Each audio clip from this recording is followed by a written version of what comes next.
अंग्रेजी की एक मशहूर कहावत है, with great power comes great responsibility, यानी बड़ी ताकत के साथ बड़ी जिम्मेदारियां भी आती हैं। भारत के एयर डिफेंस सिस्टम ने हाल ही में पाकिस्तानी हमलों को नाकाम करके बड़ी ताकत दिखाई और अब हमारी सेना पर भविष्य में होने वाले किसी हमले को भी सटीकता से रोकने की बड़ी जिम्मेदारी आ गई है। जैसा कि आप जानते हैं, भारत के एयर डिफेंस सिस्टम का सबसे घातक हिस्सा है रूस में बना S-400 सिस्टम। सूत्रों के मुताबिक ऑपरेशन सिंदूर में S-400 का इस्तेमाल हुआ और भारतीय सेना इसके प्रदर्शन को देखते हुए S-400 की और मिसाइलें खरीदना चाहती है। इस सिस्टम में 50 से 400 किलोमीटर तक हमला करने वाली 4 मिसाइलें लगाई जाती हैं और भारत ने इन्हीं मिसाइलों को खरीदने के लिए रूस को एक रिक्वेस्ट भेजी है। अब आपको यह भी जानना चाहिए कि भारत में S-400 के बाद S-400 के दादा की एंट्री होने वाली है। रूस के बड़े बाहुबली की एंट्री हो सकती है जिसका नाम है S-500 प्रोमीथियस। ग्रीक माइथोलॉजी में प्रोमीथियस को आग का देवता कहा जाता है और यह मिसाइल भी दुश्मनों पर आग की तरह बरसती है। कुछ समय पहले रूस ने भारत को S-500 के ज्वाइंट प्रोडक्शन का ऑफर दिया था। इस वेपन सिस्टम की ताकत हमारे पास मौजूद S-400 से कहीं ज्यादा है। आसान भाषा में समझिए कि इस खबर से पाकिस्तान और चीन जैसे देशों की चिंता कितनी बढ़ने वाली है।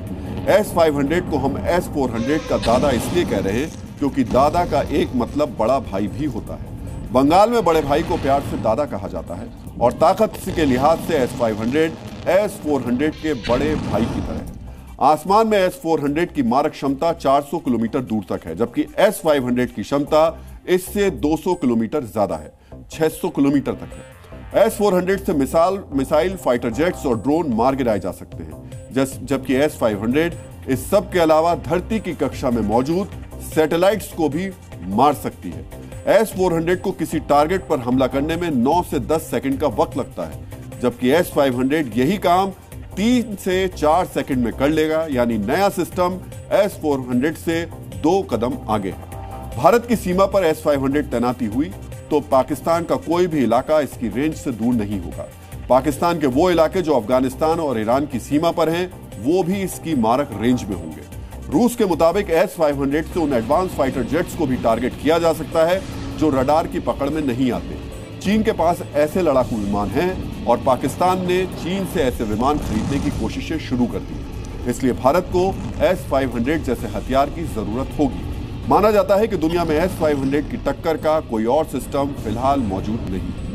S-500 की 600 किलोमीटर रेंज के मुकाबले अमेरिका के एयर डिफेंस सिस्टम थाट की रेंज सिर्फ 200 किलोमीटर है। S-500 की हमला करने वाली मिसाइलों की टॉप स्पीड 7 किलोमीटर प्रति सेकंड होती है, यानी 1.5 मिनट में यह मिसाइल 600 किलोमीटर दूर मौजूद किसी दुश्मन मिसाइल को मार गिराएगी, जबकि अमेरिका के थाट सिस्टम में मौजूद मिसाइलों की टॉप स्पीड करीब 2.5 किलोमीटर प्रति सेकंड है। रूस की मीडिया का दावा है कि S-500 की एक यूनिट की कीमत करीब 6,000 करोड़ रुपए से शुरू हो सकती है, जबकि अमेरिकी सिस्टम थाट की कीमत 6,800 करोड़ रुपए से ज्यादा होने के दावे हैं। रूस अपने एयर डिफेंस सिस्टम को दुनिया में सबसे ताकतवर बताता है। आंकड़े भी इसकी गवाही देते हैं। S-500 और S-400 ये दोनों साथ मिलकर काम कर सकते हैं और अगर रूस के साथ डील हुई तो ये बाहुबली ब्रदर्स साथ मिलकर भारत के बॉर्डर्स की रक्षा करने में सक्षम होंगे।